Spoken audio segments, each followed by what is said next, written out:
ರೈಲು ಹಳಿಗೆ ಮರ ಬಿದ್ದಿರುವುದನ್ನು ಗಮನಿಸಿ ಕೂಡಲೇ ಜಾಗೃತರಾಗಿ ಕೆಂಪು ಬಟ್ಟೆಯನ್ನ ಕೈಯಲ್ಲಿ ಪ್ರದರ್ಶಿಸಿ ಚಲಿಸ್ತಾ ಇದ್ದ ರೈಲನ್ನು ನಿಲ್ಲಿಸುವ ಮೂಲಕ ಸಂಭಾವ್ಯ ರೈಲು ಅಪಘಾತವನ್ನ ತಪ್ಪಿಸುವ ಮೂಲಕ ಸಮಯ ಪ್ರಜ್ಞೆ ಮೆರೆದ ಕುಡುಪು ಆಯರಮನೆ ಚಂದ್ರಾವತಿಯವರ ಕಾರ್ಯವನ್ನ ಮೆಚ್ಚಿ ರೈಲ್ವೆ ಪೊಲೀಸ್ ಅಧಿಕಾರಿಗಳು ಆಕೆಯನ್ನ ಸನ್ಮಾನಿಸಿದ್ದಾರೆ.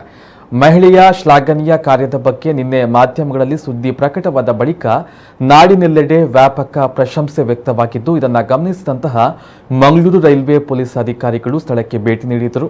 ಮಾತ್ರವಲ್ಲದೆ ಸಂಜೆ ಮಂಗಳೂರು ಸೆಂಟ್ರಲ್ ನಿಲ್ದಾಣದ ಬಳಿ ಇರುವಂತಹ ರೈಲ್ವೆ ಪೊಲೀಸ್ ಠಾಣೆಯಲ್ಲಿ ಚಂದ್ರಾವತಿ ಅವರನ್ನ ಸನ್ಮಾನಿಸಿ ಗೌರವಿಸಲಾಯಿತು.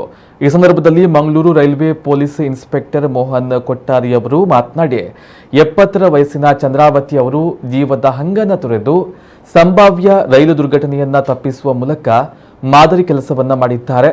ಚಂದ್ರಾವತಿ ಅವರ ಸಾಧನೆಯ ಬಗ್ಗೆ ಇಲಾಖೆಯ ಕೇಂದ್ರ ಕಚೇರಿಗೂ ತಿಳಿಸಲಾಗುವುದು ಎಂದು ಹೇಳಿದರು.